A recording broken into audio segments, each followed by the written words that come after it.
नमस्कार मंडळी, तुमचं सर्वांचं स्वागत आहे आपल्या चॅनलच्या एका नवीन व्हिडिओमध्ये. तर मी आज तुमच्याबरोबर माझं मॉर्निंग रुटीन शेअर करणार आहे. तर 6 वाजता मी उठले होते. सुरुवातीला घर झाडून घेतलं, दार झाडून घेतलं आणि मग नंतर आंघोळ वगैरे उरकून घेतली. आत्ता वाजलेत 7. आंघोळ झाल्या लगेच पूजा वगैरे आवरून घेईन. आणखीन मुलं झोपलेली आहेत, त्यामुळं मग अगोदर ही सगळी कामं आवरून नंतर मग नाश्ता बनवते. तोपर्यंत मुलांचा पण उठायचा टाईम होतो आणि मग नंतर त्यांना ब्रश वगैरे करून नाश्ता देईन. आज संडे आहे, शिवांशला सुट्टी असते, म्हणून म्हटलं आज व्हिडिओ बनवूया. कारण दररोज सकाळी कामाची एवढी गडबड असते, त्याला उठवायचं, त्याला तयार करायचं आणि मग त्या गडबडीमध्ये व्हिडिओ बनवणं होत नाही. त्यामुळं म्हटलं संडे दिवशी निवांत बनवूया, म्हणून आज बनवते. आज संडे असल्यामुळे हेअर वॉश वगैरे करून घेतलाय आणि चला मग आता पूजा करून घेते.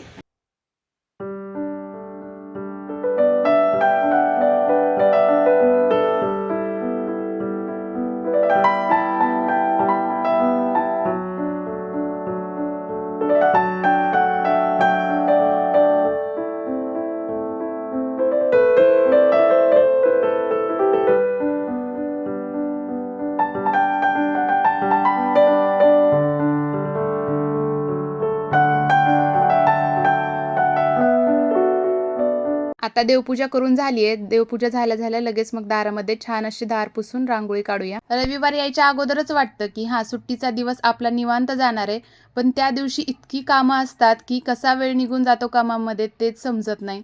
आज जास्त काही मोठी रांगोळी नाही काढणार, एकदम छोटी सिंपल अशी ही रांगोळी काढणार आहे. तर बघू शकता एकदम भारी दिसते. जास्त पण कलर नाही भरणार आहे, फक्त जे फ्लावर आहेत त्यामध्ये कलर भरून घेऊया.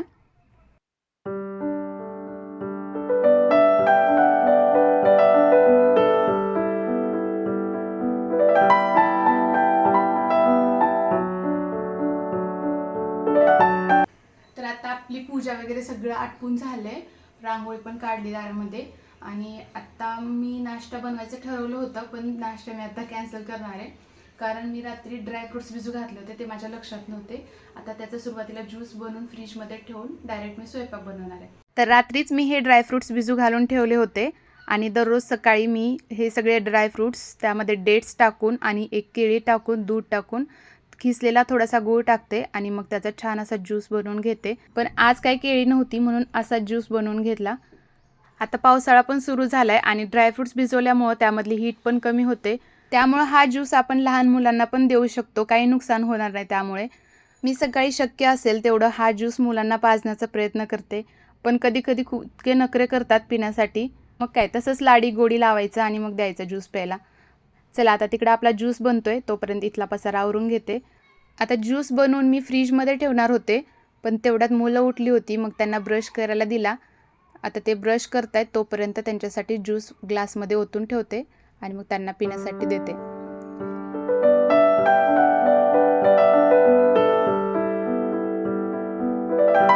आता ज्यूस पिऊन घेतला या दोघांनी, मग म्हटलं चला यांना लगेच आंघोळ पण घालून घेते. म्हणजे आंघोळ हे एकदा उरकलं की मग नंतर कपडे भिजू घालून शेवटी काम झाल्यानंतर कपडे धुता येतात. आता आंघोळीच्या बाबतीत या दोघांचं असं आहे की दिवसभरातून मम्मीने 2 ते 3 वेळा जरी आंघोळ घातली तरी यांना त्याचा कंटाळा येत नाही. आता त्यांची आंघोळ हे आवरल्यानंतर मग आता मी स्वयंपाकाला लागले होते. आता दररोजचा पडलेला आपल्याला सकाळी प्रश्न म्हणजे भाजीला काय बनवायचं होतं. म्हटलं एवढं दुधाचं करायचं काय, म्हटलं पनीरच बनवूया. आता गाईच्या दुधाचं पनीर तर काही जास्त बनत नाही. बाहेरच्या पनीरमध्ये आजकाल इतकी भेसळ आहे की मी कधीच बाहेरचं पनीर आणत नाही. मग जेवढं बनेल तेवढं आपलं घरचंच, तेवढ्याच पनीरची मी आज भाजी बनवणार आहे. आता मी हे जे बनवलं होतं ते 1.5 लिटर दुधाचं पनीर होतं. पाण्यामध्ये अर्धा लिंबू आणि थोडंसं मीठ टाकून ते 1.5 लिटर दुधामध्ये टाकलं आणि नंतर 1-2 मिनिटं हलवून घेतलं आणि एक कपडा ठेवून त्यामधलं सगळं पाणी काढून त्याला बांधून ठेवते. आता एवढ्या सगळ्या गडबडीमध्ये मी विसरून गेले, हा गॅसच मी अलीकडचा बंद केला नाही. मग नंतर लक्षात आल्यानंतर बंद केला. आता त्यातलं जे पाणी काढलं होतं तेच एका पातेल्यामध्ये काढून मग त्यावरतीच ओझं ठेवून ते पनीर सेट होण्यासाठी ठेवून दिलं. म्हणते लगेच भाजीची पण तयारी करून घ्यावी. आता ग्रेव्हीमध्ये टाकण्यासाठी मी इथं काजू भिजू घालून ठेवते.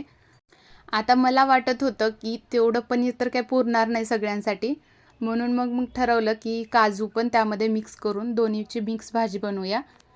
त्यासाठी मग काजू पण बाजूला काढून ठेवले. ज्या दिवशी अशी भाजी घरामध्ये बनते त्या दिवशी एका चपातीची भूक 2 चपातीवरती येते आणि मग सगळे एकदम भरपूर पोट भरून जेवण करतात आणि त्या दिवशी पण एक वेगळं समाधान वाटतं की हां, सगळ्यांनी पोट भरून जेवण केलं. चला मग आता सगळी भाजीची तयारी वगैरे करून घेतली. कांदा, टोमॅटो सगळं चिरून घेतलं. आता इथं मी पनीर सेट करण्यासाठी जे ठेवलं होतं, तर बघू शकता एकदम भारी सेट झालेलं आहे. थोडंसं थंड झाल्यानंतर मग ते कट करून घेतलं. आता मी तुम्हाला मगाशी म्हटलं की मी बाहेरून पनीर आणत नाही, कारण की त्यामध्ये खूप भेसळ असते. पण सिटीमध्ये राहणाऱ्या माणसांना ऑप्शन पण नसतो, कारण सगळ्या गोष्टी आपल्याला इकडे नॅचरली मिळत नाहीत. पण मला असं वाटतं की शक्य असेल तेवढा आपण नॅचरली खाण्याचा प्रयत्न केला पाहिजे. बाकी ज्या गोष्टी आपल्या हातात नाहीत ना, त्या गोष्टीचा जास्त विचार करायचा नाही. जोपर्यंत आहोत तोपर्यंत मस्त आयुष्य जगून घ्यायचं. चला तर मग आता इथं आपण तूप टाकून सुरुवातीला काजू भाजून घेतले आणि काजू भाजल्यानंतर पनीर पण लगेच भाजून घेतलं आणि नंतर मग त्याच कढईमध्ये 1 चमचा तेल टाकून जे आपण हे कांदा, टोमॅटो चिरून घेतलं होतं ते भाजून घेऊया.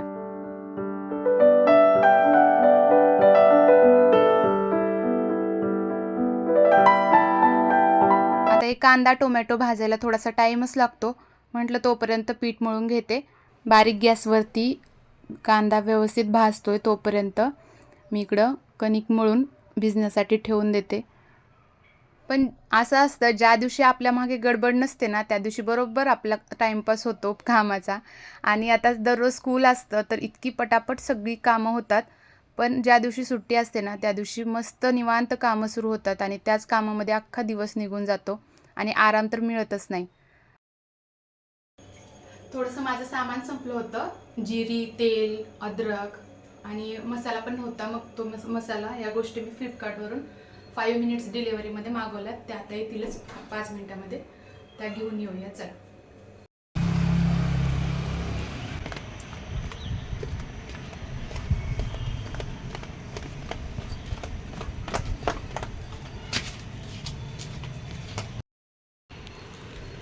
आपल्याला एमर्जन्सीमध्ये कोणतं सामान पाहिजे असेल तर इकडं-तिकडं भटकायची गरजच नाही. आजकाल एवढं भारी झालं आहे की 5 मिनिटामध्ये घरपोच सामान मिळतं आपल्याला आणि तेही डिस्काउंटमध्ये. म्हणून मी प्रत्येक वेळी सामान जर संपलं माझं की मी फ्लिपकार्टवरूनच ऑर्डर करते. पीठ संपलं होतं, थोडंसंच होतं, जेवढं होतं तेवढं मी पीठ मळून घेतले आणि एकीकडे चपात्या करून एकीकडे भात लावून आणि थंड झाल्यानंतर ते ग्रेव्ही बनवून नंतर मग भाजी बनवेन. पनीरच्या भाजीसोबत जिरा राईस हे कॉम्बिनेशन खूप भारी लागतं. म्हणून मी पनीरची भाजी ज्या दिवशी बनवते त्या दिवशी जिरा राईस हमखास बनवते, कारण आम्हाला खूप जास्त आवडते. आणि आज गव्हाचं पीठ पण थोडंसंच राहिलं होतं. म्हटलं जेवढ्या चपात्या होतील तेवढ्या होतील, बाकी थोडा एक्स्ट्रा भात लावूया. आणि ज्वारीची भाकरी बनवू शकले असते, पण ज्वारीची भाकरी पनीरच्या भाजीसोबत आम्हाला आवडत नाही, त्यामुळं मग ते काय मी बनवणार नाही. एकीकडे भात शिजतोय तोपर्यंत एकीकडे पटापट चपात्या बनवून घेतल्या आणि नंतर मग शेवटी भाजी बनवायला घेतली होती. आता तेल, जिरे, थोडेसे खडे मसाले टाकले. ते तळल्यानंतर त्यामध्ये लाल तिखट आणि मग ही बनवलेली ग्रेव्ही टाकली. आता ते व्यवस्थित मिक्स करून त्यावर झाकून 2-3 मिनिटं तळू दिलं. मसाले सगळे छान तळले की मग त्यामध्ये पनीर आणि काजू टाकून ते सगळं व्यवस्थित मिक्स करून घेतलं.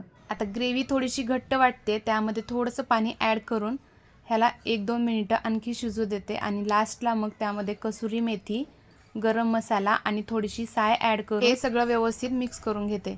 तर मी अशा पद्धतीने पनीरची भाजी बनवते. आता हे सगळं 1-2 मिनिटं शिजू देऊन गॅस बंद करून आपली भाजी रेडी झाली आहे.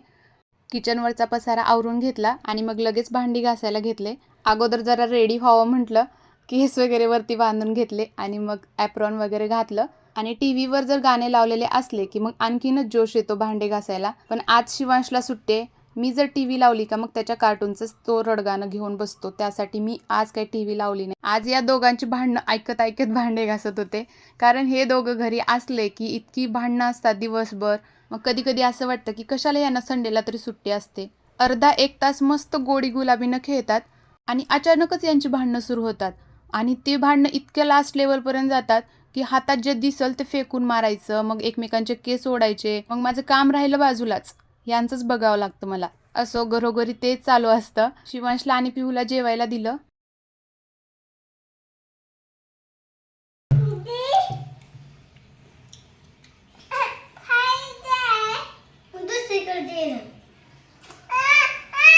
जीव दे रे, जीव दे, जीव दे बाळा, काय होत नाही.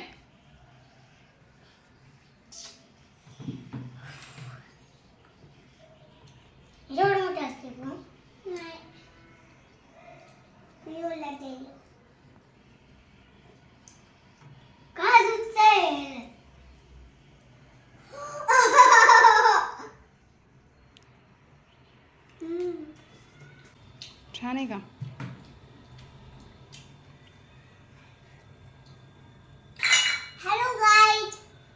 आणि मग मी फरशी वगैरे पुसून घेतली.